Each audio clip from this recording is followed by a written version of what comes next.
Away from the pandemic, following widespread protests in Russia over the jailing of leading opposition leader Alexei Navalny, Kremlin says a large number of people who took part in protests are hooligans and provocateurs. Kremlin spokesman Dmitry Peskov told reporters on a conference call that dialogue with such people would be impossible.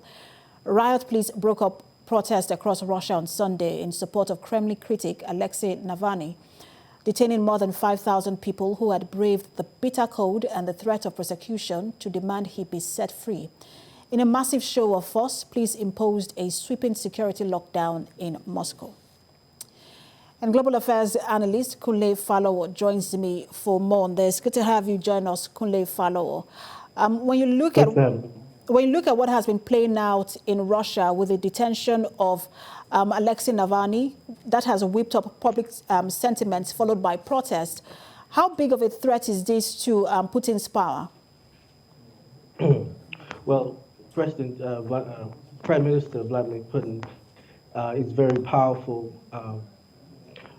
public figure in Russia. It's been doing what it's been doing for years and years. Don't forget that Putin has changed the constitution to allow for him to have more power and be able to stay in office for another 6-7 years more.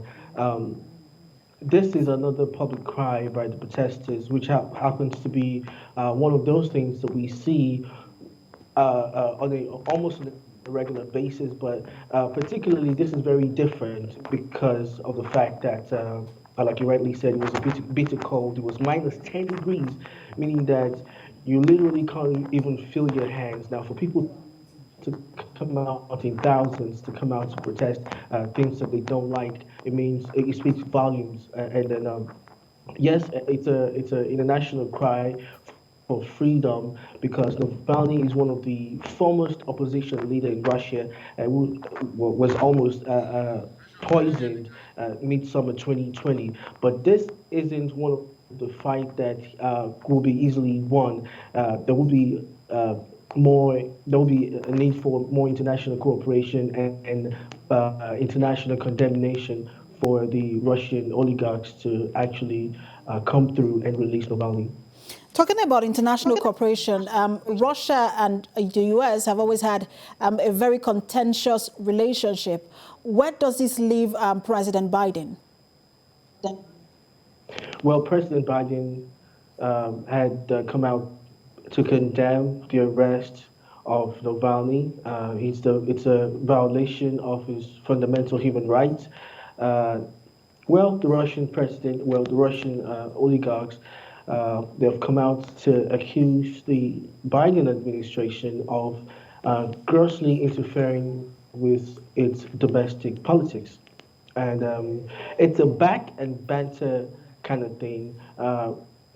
Russia will not let go very easily.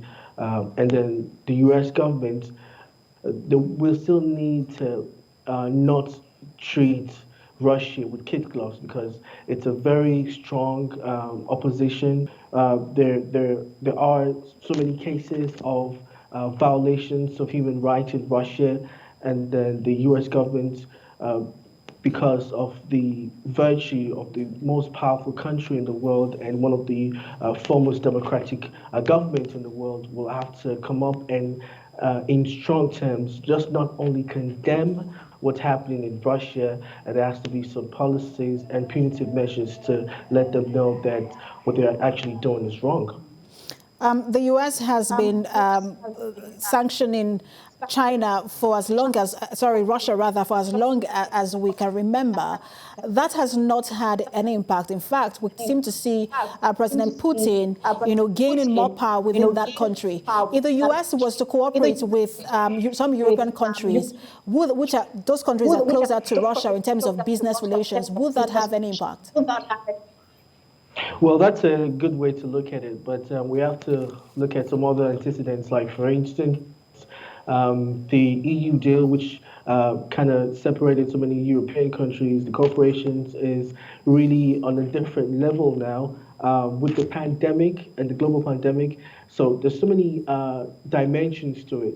Don't forget that there's also a pipeline, a gas pipeline running from Russia to Germany, which means that European countries can talk the talk, but it's very hard for them and complicated for them to walk the walk because they have economic interest vested in Russia. The gas pipeline is supposed to run from Russia to Germany, and it's supposed to be supplying the highest number of gas supplies to the people of Germany. Angela Merkel would not really say much in condemnation of the fundamental human rights abuses going on in Russia because, like I said, economic interest is very strong, and they wouldn't want to breach that agreement and not cause any form of discomfort for the Russian government. International cooperation, again, will be very essential in curbing some of the actions and inactions of the Russian government. So, Alexei Navalny is supposed to appear at a court hearing on Tuesday. What do you expect to play out in terms of sentencing and protesters, even though there is now a lockdown in the country?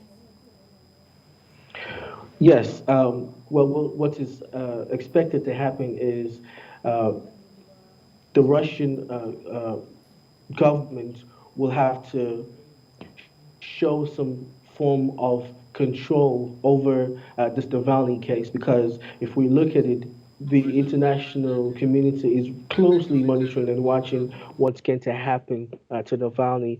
Some of the reasons, as a matter of fact, Vladimir Putin had said that if they had wanted Navalny dead, he would have been dead a long time ago. He's all powerful in Russia, and his presence and his name at all strikes fear in the heart of opposition.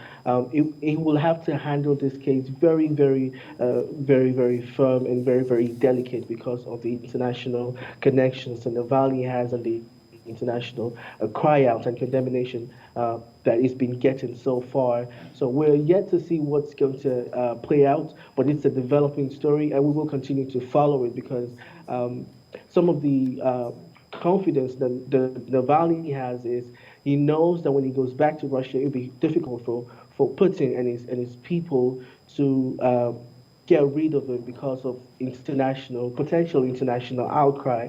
So this will be treated very keenly, and it will be closely watched by everybody concerned. Absolutely. We'll see how things play out on Tuesday. Global Affairs analyst Kunle Falowo, thanks for talking to us. As always.